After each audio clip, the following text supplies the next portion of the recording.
Oh, hello, and welcome to Al Dente Rigamortis. I'm Review Cultist. I'm Mikey, the E stands for evil. And I'm the gamer in yellow. And we're here to discuss those internet stories, most creepy and most pasta, and be critically silly doing it. And tonight we have yet another yarn in the Wicker Saga. One last drink. It took every ounce of my being to not go, one less die. Yeah. I just just need to get that off my chest there. Fair. But yeah, no.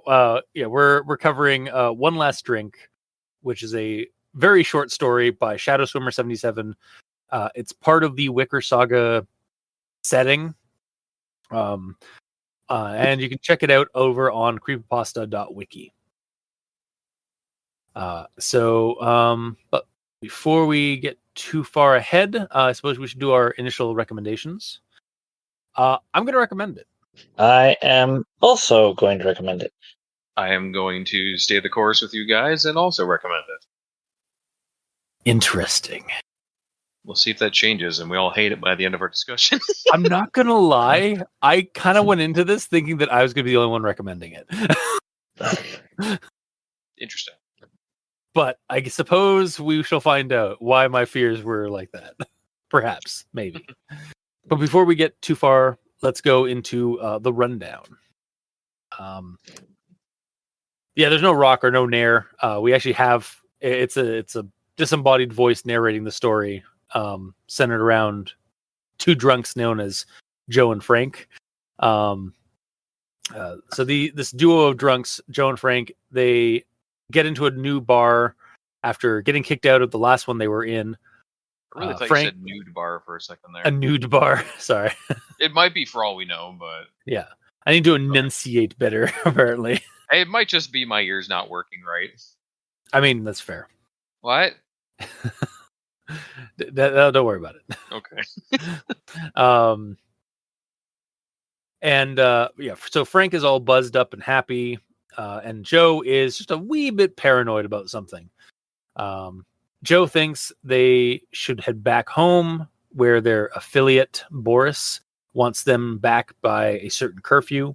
But Frank, he's not having any of this, and he thinks this is a buzzkill, and states that they aren't leaving until they have one last drink. Credits. No. Imagine if that was the story. Oh, yeah. Yeah, exactly. But before this transaction occurs, a smoking hot lady comes into the bar and attracts Frank's attention. And despite Joe's warnings, goes over and attempts to flirt with the lady. This ends up working somehow, and the two of them go off to the restroom in the back as Joe is left to wait. And wait. And wait even more. After half an hour, Joe goes to investigate to find that the lady and two goons have Frank beaten and in the middle of some impromptu dentistry by the lady with pliers. As Joe walks further in to protest this situation, he is injected from behind with something painful that knocks him out. Later, Frank and Joe wake up, bound to chairs in a warehouse, with the lady and the goons in front of them. No longer dressed in the sexy bartending outfit that she was in. She's now in like military fatigues, as are her goons. I mean, bar attending. Bar attending. Yes. Ah, gotcha. Yeah. She's in like military fatigues, like her goons. Joe asks a bunch of questions and begs for a drink because he is incredibly parched, probably from the drug that was injected into him. And to which one of the goons administers some drops of blood from a blood bag to the two men that are bound in chairs. And the lady reveals that her name is Morgana Fontaine and explains that this is a revenge plot for what these two monsters did to her sister. She then proceeds to open the warehouse door where the light of morning burns away and kills the two bound vampires, as it is revealed. After the job is done, the hunters begin to clean up and prepare to go get breakfast. Finn! So there's quite a couple of twists there. Yeah, it was very twisty.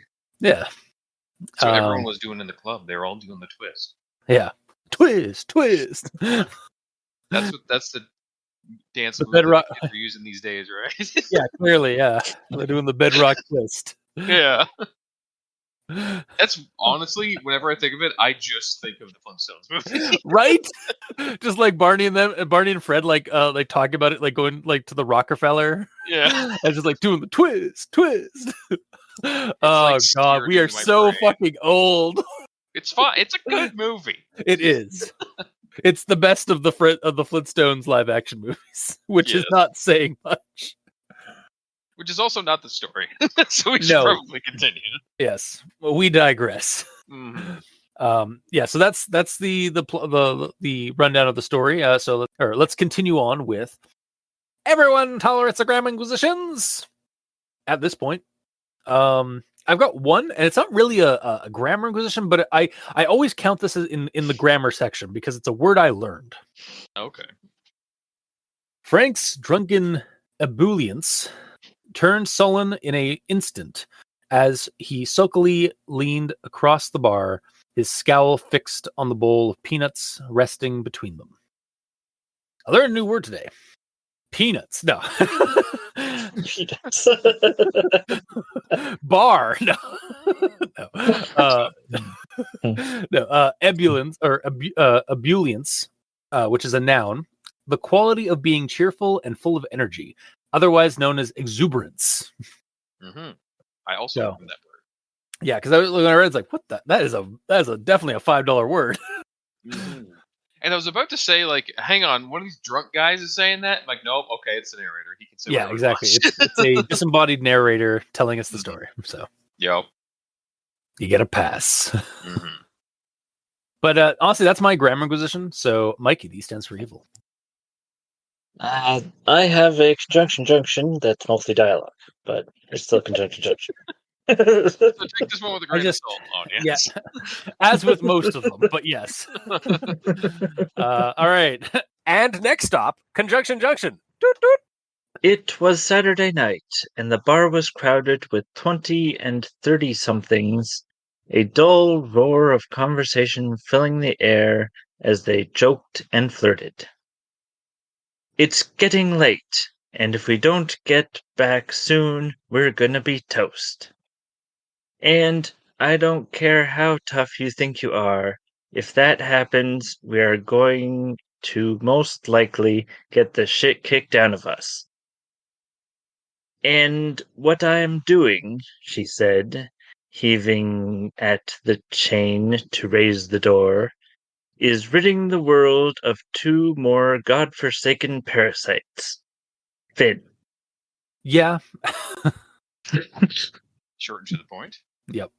I can't think of something that's funny from that. I'm sorry. No, not really. No. Sometimes when Mikey grabs sentences throughout the story that start with words that they probably shouldn't, like gets in their butts because there's always better words to use. We could kind of turn into a funny like headcanon story based on that, but not so much this time. I think it was just because it was so short. Yeah, there wasn't enough content. Yeah. The story was too well written. God damn it. Yeah. Damn. How dare you, Shadow Swimmer 77. Right? Also, thank you. Yeah, thanks. Also, right? Yeah. All right. Then I guess this is on to the grammar in yellow. Yeah, I got like one. Approaching the remains, Morgana noisily hawked and spat a healthy wad of phlegm onto the ash. I had to take the grossest one. You really did. But I feel like there needs to be a comma there after remains. Because it Yeah. says, like, approaching the remains, Morgana. It should be approaching the remains. Morgana noisily hawked and spat. Yeah. No. I yeah. That definitely needs a little bit of punctuation, like a comma. But that's literally all I got because the rest of it was pretty well written. Okay. Then I suppose we move on to final thought or final. Oh, what? I'm losing time. I suppose. I suppose with that, we'll move on to actual thoughts. So this one was originally in my grammar position, but I decided to move it over to actual thoughts because it's not really the fact that like the wording is wrong. It's just that it took me a few seconds to get it because of the description. That might be because the description isn't clear enough. No, yeah, but I still don't feel that's like a grammar issue. It's not like, I don't think it's a grammar issue with this one. I'll just say this: every time that happens to me, I absolutely put it in the grammar in yellow. Okay, well, I struggled on this, so it's a word. Regardless, please read your word. Yeah. Well, I'll let you guys decide when I read this quote. A cold metallic sheen slid over Frank's eyes, and his mouth drew into a hard line as he reached up and took hold of Joe's wrist in a crushing grip. Okay, so I eventually got what this was trying to say. Also, for clarity, the next line he says is like, "Joe, let go of me." Yeah, even though he was the guy that just grabbed someone. No, because Joe grabbed him by like the collar, like grabbed his jacket to try and like get him to leave. Yes. Yeah. And I bring that up because I also struggled on this a few times. Because I'm like, what's trying to be said here? But I forgot to write it down. And like I get it, like a cold, like for some reason I kept visualizing like a knife going up to Frank's eyes. Oh. And like but like it's like, oh no, a cold metallic sheen like slid over Frank's eyes. Like basically like he became more like over. Oh yeah, that, or it became more metallic, like more like suddenly his eyes became like went hardened, like kind of not like it's like dramatic anime guy with glasses mode. Kind of, like, like there's a metallic sheen, like shink on his eyes, as he basically like became more intense. Yes. Like that's where it's trying to say, but it was just so visual that like I couldn't help but keep it like, but like get confused by the visual. I'm surprised the sheen is what got you. For me, the confusing part is like it was a long time ago, like in a galaxy far, far away, when he said that Joe grabbed Frank's like shoulder. Yeah. But then like a paragraph later, it says Frank grabbed Joe's wrist and then said, "Let go of me, Joe." Yeah. Yeah. But like the last thing you just did was grab someone. So I imagined the next person to be talking should have saying, been Frank. "Let go of me. You just grabbed me right now in the wrist with your hand right now." Yeah, it should have been Joe saying like, "Let go of me, Frank." I thought that's what it meant. I thought it was like a typo, like the wrong name. And then I read back like, did he touch him? Where in the doll did he touch him? Yeah. It's a little. It needs to be a little bit more like grouped together. The what's going on. Yeah. It should be something like like Frank struggled against Joe's grip, grabbing onto his wrist. Let go of me, Or like I'd even say like right before like the part with the cold metallic sheen, like Frank looked down at Joe's hand on his shoulder or something like that, and then a cold metallic sheen slid over. Yeah, and I'm okay with him grabbing him in the wrist to like assert his dominance and all that, but it just needs to quickly reference back to the fact that yes, he is being touched by him right now because I forgot. Yeah, I definitely like. I was like, who's touching who right now? Yeah. Where did the bad man touch you? Yeah. As you talk to the other bad man. Yes. Technically in the story. But so I think we got there with that one. But I'll move on to the next thing I have. Joe slumped unhappily in his stool, rubbing his sore wrist. Okay. One last drink. Credits. No. Just how many credits jokes do we have here? There's a lot. They do the one last drink like several times in this story. Yeah. But anyway, one last drink. Just try to control yourself, would you? For me, Frank laughed. Only for you, Joey. Now then, let's see. What do I want? Better make it something special, since you're rushing me out over here. And what is that smell? Joe noticed it too. The scent of fresh bloomed lilacs, ever so subtly laced with something muskier. So I initially thought so for context for the thing, like these guys had just gotten into this bar after getting kicked out of another bar for like tussling with like what I assume is like somebody like the boyfriend of a girl that they were flirting with. Yes. And Joe describes, or no, Frank describes the boyfriend as being like a flowery hippie kind of guy. Yes. So when I got to this part, I initially thought that this was about the previous guy they had encountered at the last bar, but I guess it was more Morgana using perfume to disguise her true intentions or what have you, like basically like because when we see her next, like the next time we see her after the bar, she's in like military fatigue, so like maybe that was her, like she had like a muskier, like it kind of like hiding her like more like military kind of like nature or militaristic nature of like having the muskier thing, or it could also be like that Morgana's perfume of lilac was covering the 2 or 3 goons that was slipping into the bar as well, preparing for the ambush. Like, but so it was like sort of because like originally I wasn't really sure where the story was going. Like I certainly didn't notice, didn't see the reveal happen when it did. I thought it was going to be like something was like hunting or stalking these guys, like Joe and Frank, and technically was. I mean, yeah, you're right. Yeah, absolutely. And also this makes me wonder, after reading the whole story and we find out that they were vampires, is it now insinuated that they fed on that previous couple at the other bar? Like maybe that was like their last drink. I don't expect an answer from that, but it's just some food for thought. Like, was that actually like supposed, like, because again, like there, and I'm going to get into that in my next bit, because like my next bit, I have a tinfoil hat on 100%. Also, does this part here also kind of include that, like, or kind of like hint that like they have a heightened sense of smell like vampires sometimes do? Like, was this sort of like a hint, or like sort of a clue? So subtly. Oh though. man. And it's not until you read the very end of the story and you like get to the end of the story where suddenly a bunch of things click. At least for me, that happened, and I'm kind of actually going to go into that next. I actually didn't go back to reread it. I honestly should have. Yeah. For that exact reason, because at first read through, it did not get. Okay. Yeah. I didn't notice. Okay. Well, I did. I have a lot of red string on a board. Nice. To different quotes or to different things in the story. But like, yeah, so let's dive into my next quote and comment stuff, which is kind of leaning into that bit. He could see Frank say something, then to Joe's amazement, the woman's mouth curled into a wicked grin, her eyes burning with lust-filled desire as she hungrily stared at Frank. She raised a single finger to the lips of a man standing next to her who'd been obliviously trying to carry on a conversation before grabbing Frank by the hand and pulling him behind her towards the restroom at the back of the bar. So at this point in the story, I was like, oh, I get it.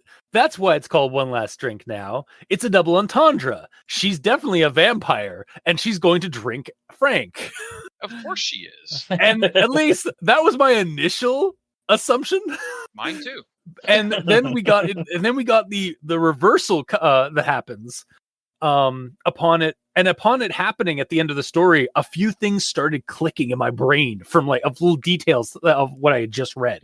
So like the pulling of the teeth in the restroom, or pulling of fangs. The duo's curfew from Boris. I'm assuming their siring vampire was Boris. Like basically Boris is their head vampire. And like they had a curfew to get back to their coffins before morning. Yep.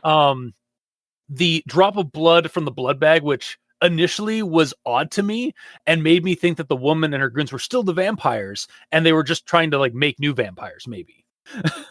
And then even the fact that despite talking about it, they never actually drink or eat regular food or drink. Despite it always being present, like he doesn't go for the peanuts. He eyes the peanuts, or they talk about getting drinks, but in that half hour that Joe is waiting for Frank in the restroom, he considers getting a drink and then never does. And it was like, was that because they don't actually eat or drink human food? It was always just a sort of an innuendo about like getting a drink, i.e., getting a person. But Frank was wanting to order something. Is it just because like he wanted to order something to wait around for his last drink to show up? I think so, yeah. And maybe they even maybe they do drink like regular stuff, but they don't like. Because he's drunk though. Yeah, well, he could have been drunk off of a drunk person they drank. Oh, yeah. You know what? You're absolutely right. Because that does happen. Well, in vampire fiction, sometimes that happens. Like they get high on the person because the person was high. Yeah. And I mentioned like the lilac smell earlier with of it basically like hinting at like a heightened vampiric sense of like senses and such. And what are you guys looking at me for that? The tinfoil hats are all the rage right now. Leave me alone. I know what you're talking about, as I'm wearing one myself. Exactly, right? They're very comfy. Yeah. But yeah, it's a pretty cool twist to me overall. Like the whole like reverse vampire thing. Like we thought one group was going to be a vampire, and then it turned out they were the hunters for the vampires. Yeah. It also made me wonder if the poison that they injected Joe with was either like silver nitrate or garlic extract. Maybe, yeah. Because it burned through his system, and then he like so badly that he just passed out. Like, so like, is it like sort of like, I know in a lot of vampire fiction, like silver nitrate or like those like garlic and stuff like that is more of like kind of a bane, and that like it basically just like it doesn't kill the vampire, but it basically just like heavily weakens them and such. It might literally just be a dose of the same sort of thing that you would inject a person with, just way more. Yeah, because like they are still flesh and blood. So it might even just the same way. Yeah, it might even just be like a regular, like an actual like lethal poison, but because they're vampires, it's not going to kill them. Yep. Like or it could even be like a blood thinner or something like that. Mm-hmm. Yeah. One thing I don't get in regards to the blood, though, yeah, when they're tied up and he's like, "I'm thirsty," and then she hooks up like an IV bag to like drip blood onto his tongue. Yeah, and then he's like, "Oh," and he's like recoiling against it. That threw me off a little bit. Yeah. Yes. The gag. Why would he be recoiling against it if he's a vampire? That's like if it didn't have the gag part, like that would still be fine. Like because it was like it goes into like the rich and salty taste and so that's like, well, that's weird. But like because we still wouldn't really quite it would be like slightly hinted at a little bit more until its final reveal where Morgana like opens the doors and lets the sun in and kill them. Like that was such a fun like great moment of like when because I like up until she let out the rays of sun and I was like, oh no, they're vampires. I still didn't think they were vampires even when she said like disposing of two worthless parasites or something like that. I still thought they were basically just like two parasites, like basically just two human killers, or like the two pieces of human garbage. One way I think that the blood could have been handled better. Instead of him, okay, what's the wording on this? Because I'm focusing. Yeah, I know he gags at it. Hang on. There, one last drink credits. yeah, no, exactly. Like every time in the story, like, and like I think the one last drink is still a double entendre in this because like it starts off with like them going to a beer for one last drink, and then throughout the entire story we get like a double entendre or a triple entendre of what it means. Yeah. It says a few small drops bled from the tube onto Joe's tongue. Salty and so rich, he almost gagged. So maybe, it's spiked. It's blood, but she probably poured an entire like bag of salt into it. No, I know. Or you know what? No, it's actually, V8. Actually, no. Gamer, actually, blood does have a salty metallic taste, and it is very but it rich. says so rich. I salty think that he gagged, and if it's a vampire, he wouldn't be gagging. So, AKA, it's spiked. He might still be gagging because it's just like so good. I don't know. Yeah, it's the virgin blood. Yeah. Okay. No. No, maybe. But yeah, one way I think that this could be handled better is like, if it was like Mott's Clamato juice or V8 or something, he's just like, oh, I hate V8. Should have had a V8. Should have had a V8, motherfucker. Yeah. You know, he even like mentions like she looks really like vitamin D deficient and stuff like that, and it's like, yeah, again, just like there's like tons of little nods that like there's vampires here. I think you are right though. The gagging part, maybe there could have been a better word for that. Like he almost salty and so rich. Maybe like he almost moaned, like with like pleasure and stuff like that. Yeah. No, because that immediately is like, okay, he's a vampire. You Yeah. can't give it away. It has to be something like he doesn't like this, but why? He can't like it because maybe because there's blood. not. And he can't hate it because it's blood. It could be that like maybe or no, it can't. No, it should be blood. I think it should still be blood. But like, I think the reaction should be like, because I think what's trying to go for is, because he's like so parched, and because maybe that poison like drained, like he needs blood now, and so like even to get like a little bit of it, like he's like, it's sort of like when you're in the desert for so long and you finally get water and you're just like, you only get a few drops and like you're still like craving and like you're almost retching from like just like the little amount that you get. I think there is a way to do it. I just don't quite know how to fix this part. But I do agree that it shouldn't be gagged. I don't know. Even though it would put like a silly tinge to it, I personally think it should be gag. Oh, I hate tomato juice. Yeah. Oh, what about choked? Yeah. He choked on. Yeah. I would say that too. Yeah. I don't know if you'd choke from it dropping onto your tongue, like dripping. Like it's not like she dumped a glass of it down his throat. It's literally like an IV drip.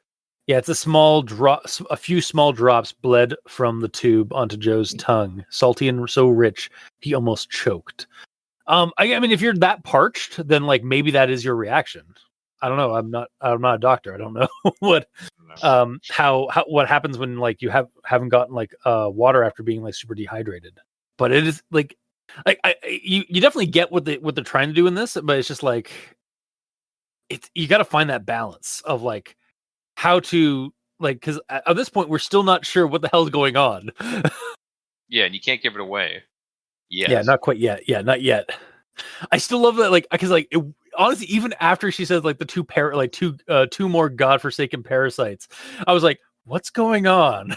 And then like she facing east, the light of the morning sun streamed into the doorway, and then like, oh shit, they're vampires. That's what it hit me, that they were the vampires. Yeah. Mm-hmm. You pretty much have the same for me. Mm-hmm. But I mean, that's all my actual thoughts, honestly. So Mikey, D stands for evil. All right. Well, my actual thoughts is that originally, as I was reading this, I thought it was stupid because it's just two guys in a bar getting one last drink. Like, nothing's gonna happen. What's special about that? Super mundane. Yeah. Yeah. You're mundanifying it before you even finish reading. Yeah. Yeah. Well, and I mean, they're womanizers because they went after the guy's girlfriend, and then they're going after the most beautiful woman in the room. And I mean, I'm not gonna lie. I even from like the get go, like as soon as like by the end of that first page of the story, I was like, okay, these guys. I hope these guys die. specifically Frank. Yeah, Joe didn't do anything wrong. Yeah, Joe's that has to hang out with the ass. Honestly, I was like, Joe, get the fuck out, get away from this guy. This guy's toxic as fuck.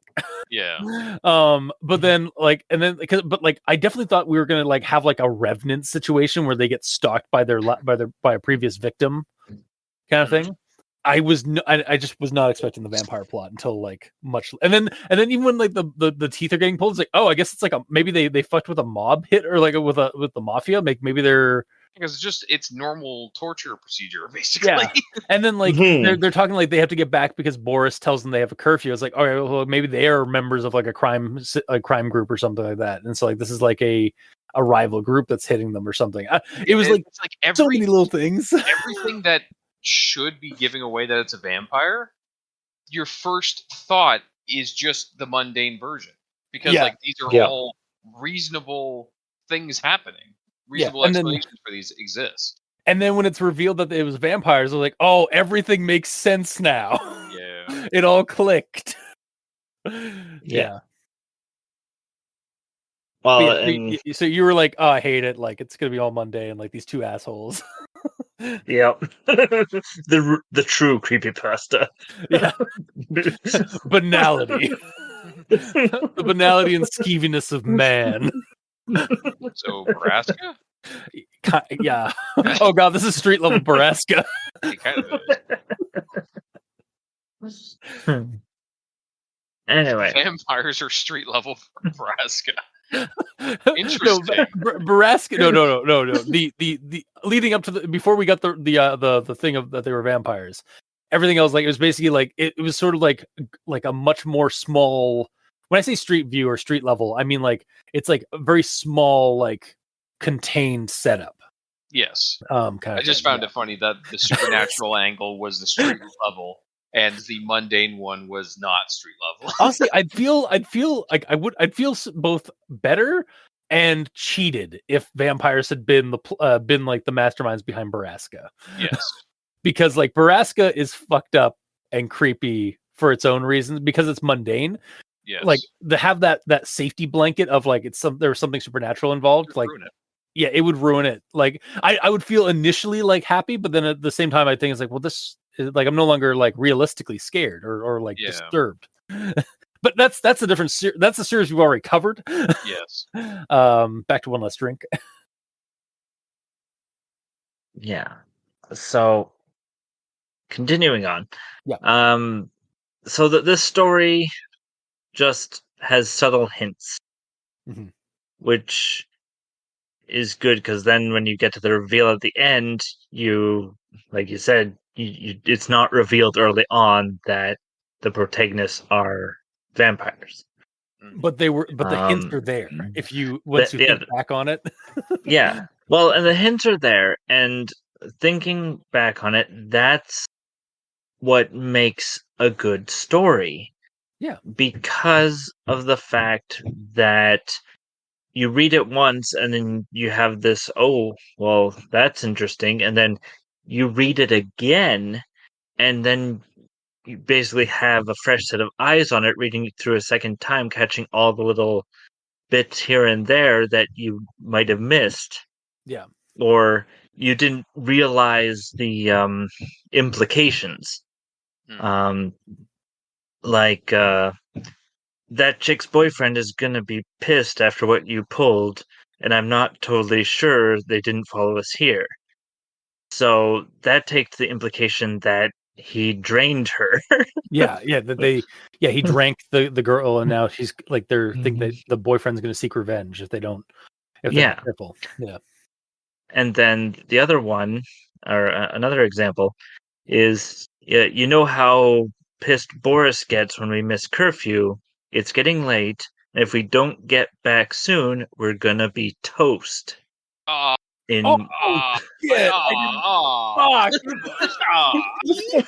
Like, yeah, exactly, like that kind of stuff. I totally like. I knew that, like, oh, Boris is clearly their siring vampire, or like the guy in charge of their coven or whatever. But I did not even realize. I did not even like think back on the dialogue on like the text. Yeah, we're gonna be toast. That's so good. Oh god. All right, 10 out of 10. Yeah. Yeah. So that's into my actual thoughts. God damn it. That's so good. Guys, what a revelation. Oh man, it's just that was so cosmic when we like oh, like we're toast. Like like holy shit. Yeah, see that's what I was saying. Like so we all had tinfoil hats on at the end of this. Yeah. Like I wasn't the only one with red string dotting different quotes. That was mainly you, but yeah, I did most of the work. You guys definitely filled in some gaps. Yeah. Wow. Amazing. But yeah, Gamer, your actual thoughts. What do I have left to talk about? We did have some pretty decent conversations, and when it was me and Mikey's turn. So yeah, literally all I can say left now is just like I liked the twist. When I first saw Morgana, I was like, she's pale, super attractive, wearing all black. She's a vampire. And then I Yeah. heard Morgana's name, and I'm like, okay, her name's Vampire. Morgana. She's a vampire. Vampire. Yeah, Only vampires have old names like that. straight up. But yeah, no, not at all. No, she's not a vampire. She's a vampire hunter. Mhm. I mean, that might not even be a real name for all we know. No, I mean it might be, but yeah. But yeah, it was covered up so good. It makes me. Yeah, sorry. No, go ahead. No, it makes me wonder if Morgana Fontaine is going to be a recurring character in like other Wicker Saga stories. Yeah, like she's I kind of hope she does a come back. vampire hunter. She just could be a monster hunter. Yeah, well, because this world is just full of gods and monsters. So, yeah, I wouldn't be against it. Mm-hmm. That being said, if this happens again, will lightning strike twice in the same spot? That's true. Yeah, it might be better to just leave it. You know. Yeah, just have this be like a standalone. Yeah, because if you dip back into it and it doesn't have the same. First off, if we see Morgana show up again, we're gonna know.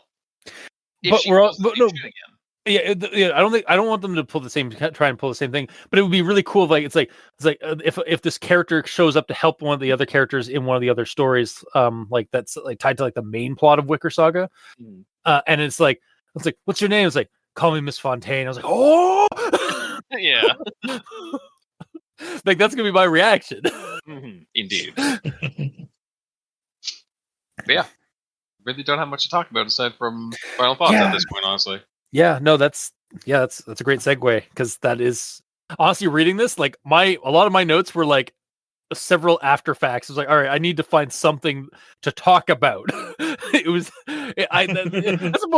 one problem with good stories is when we read the good story, a story that we all like, or that like at least like I like, I'm like, I don't have a whole lot to like comment on, because usually it's like I do like to give praise where praise is due, but like that only goes so far. How about gaming fodder? You didn't talk about gaming fodder. I mean, gaming fodder, God, like this is Hunter the Reckoning. This is, you could do this in Esoterica, or not Esoterica, Esoterrorist. Hell, you could. There's actually a gumshoe horror system that you could do this perfectly for, called Night's Black Agents, where you play as Jason Bourne style espionage characters going up against a vampire conspiramid. So like maybe you could play as like a cell that's like under Morgana trying to take down Boris's coven or something like that. Like maybe this is the intro bit, and then you go into like the actual work, the actual like legwork of hunting down the rest of Boris's clan or whatever. Also, this kind of feels like it could be like something in like Monster of the Week. Like basically take your pick of like horror game systems, and like this could easily be done in that. Yes. Yeah, like this is just a straight up like fun vampire hunter thing. And actually, to dive into my final thoughts for this, so I'm going to recommend this story still. It's pretty short, but I really enjoyed the reversal of expectations and the reveal. Sort of reminds me, honestly, not like, oh, this is clearly a ripoff, but it reminds me in the same vein as a lot of the storylines in the VHS found footage anthology movies, where there's that you think it's going to be one thing, and then it kind of flips it on its head as being something else. In a horror way. And I was like, oh shit, wasn't expecting that, and that's pretty cool. And there's like 2 or 3 stories specifically that I like kind of come to mind, that I feel like this story would actually be right at home in the VHS like found footage series if it was like converted into a found footage film. Yeah, that's my final thoughts and recommendations. Like I will 100% recommend the story. Mikey, D stands for evil. Yeah. So continuing on, it starts off mundane, and you sort of learn to hate the characters, but you're thinking, where's the supernatural in this? And then because it's so subtle in the hints, that you think it's just a couple of dudes in a bar, and one of them's about to get lucky, in the bathroom, no less. Yeah, and you're waiting for the supernatural thing to pounce on them, basically. Yeah. Or you're hoping for something like that to happen. Yeah. Yeah, and then it turns out they're vampires all along, and then it flips the story on its head, and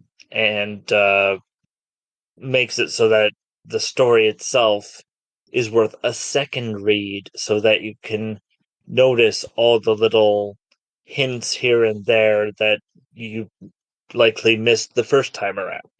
Yeah.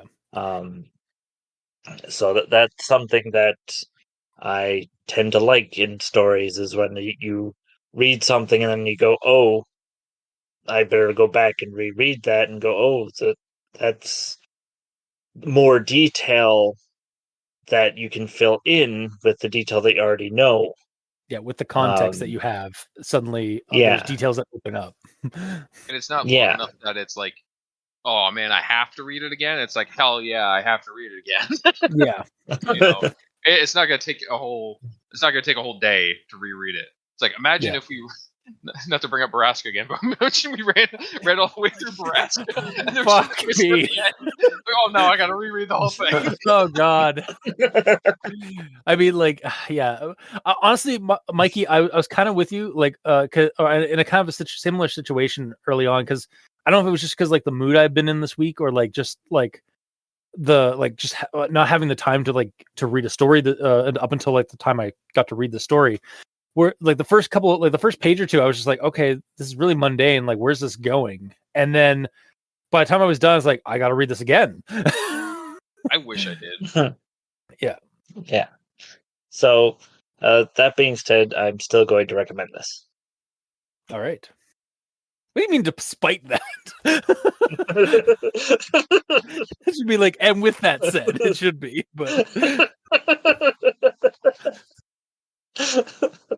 But yeah, Gamer, your final verdict. Man, I didn't like this one. I know it's pretty it's pretty Yeah, yeah, I didn't like to read it all. But no, joking aside, I did enjoy the read. It was short, to the point. The twist got me. Very little errors grammatically. Like, we had this episode is so short because we have nothing to talk about to expand it, because it doesn't need expansion. There's not enough grammar problems to like suggest ways to fix it. There's not enough like plot holes and other stuff to try to fix it. It's just good on its own. And yeah, like, this is really just like kind of a like highlight of the story of this is a spotlighting a show, or spotlighting a story. I mean, I don't want to like jump the gun here, but this might be it's up there. It's right up there with Who Was Foe. Oh my God, but it is legend. I know, right? Who was foed? One last drink. That's what it is. It's the title. 3 words and a good story. Oh my God, you're right. Yeah. So whose phone is on the gold is at the top is at the gold? Oh, of course. And then one last drink, I guess, is got the silver. Yeah. Wow. I mean, okay, not to bring up Baraska again, but Baraska was also really good. I mean, yeah, you're right, but yeah, like I mean, in terms of like a really like here's the thing about creepypastas. Like, I find the best ones are the shorter ones, because like as long as they are. Yeah, the most digestible ones are like tend to be the best ones. Like, there's a reason why like there's actually a growing trend right now of like 2-sentence or 1-sentence, or hell, tweet a horror story, where like using only those words. Like if you can really capture something horror based in like in a short order, then you've won. Yeah. Whereas I think we've come to find sometimes, not all the time, obviously, but sometimes the longer you prolong a series, or like if you make this story into a full series, sometimes it kind of hurts the momentum, or the creep factor. For sure. Case in point, Moorhead. Yeah, not to throw shade at Moorhead, but like, but for me, I preferred the first couple, and then the more it went on, the more I just wasn't into it. Yeah. But other stories, we've read other long ass stories that we like the whole way through. It's a case by case basis. Yeah, really it is. Yeah. And it's all personal opinion, of course, too, because what I like, someone else will hate, and what I hate, everyone else will like, because I'm weird. Case I'm in fine point. with Case in point. Look at our show. that. Yeah. Most times we do not disagree. We do not agree all the time on whether or not the story is worth recommending or not, and such. So I'm actually like, this is one of those rare cases where we are in full sync. It seems we're all, was it drift compatible?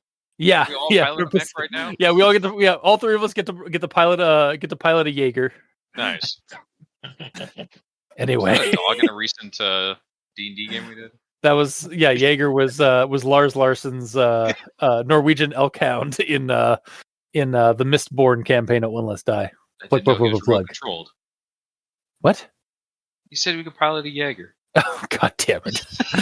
All right, moving. Let's get. Okay. We're sliding away from like. Okay, right. This is my final thoughts. Yeah, I know. You. It's too good and too short that I have to pad this out to give us more runtime. Oh, that's the problem. Yeah. Yeah. I don't need to say anymore. Long story short, all of us recommend it. Yeah. Go check it out. Shadow Swimmer 77, you did good. We love you. This is awesome. But yeah, I guess that'll do it for this week's episode. So if you like what you heard, or if you didn't, leave us a comment in the comment section below where this gets posted. We're all on Twitter, mostly. To varying amounts. Yeah. Mikey is at the E stands for evil. The Gamer in Yellow is at the Gamer in Yellow, but without that W at the end, because his name is very long. Yeah, I don't have a choice at this point. And I'm at Review Cultist. I'm also on Blue Sky as Review Cultist, so you can check me out there. You can also send us emails at aldenterigamortis@gmail.com. That's ALDENTERIGAMORTIS@gmail.com. Where you can also leave us suggestions for other creepypastas, SCPs, spooky things. You creep it, we'll peep it. Yeah! And if you'd like to help support our show financially, you can go to Patreon. We have $2 and $5 tiers with special episodes, early access, extra content. To all our patrons, thank you immensely. You're helping keep those hosting bills at bay. And as always, we very much appreciate that. And to our listeners and the authors of these stories, thank you immensely. Because without your listenership, it would be like screaming into the void. And without your authorship, without the courage to post these online and share them with the greater internet world, we really wouldn't have much of a show because we'd have nothing to talk about. So thank you. Until next time, I have been your host, Review Cultist. I'm Mikey, the E stands for evil. And I'm the Gamer in Yellow. And this has been Al Dente Rigamortis. Sleep well.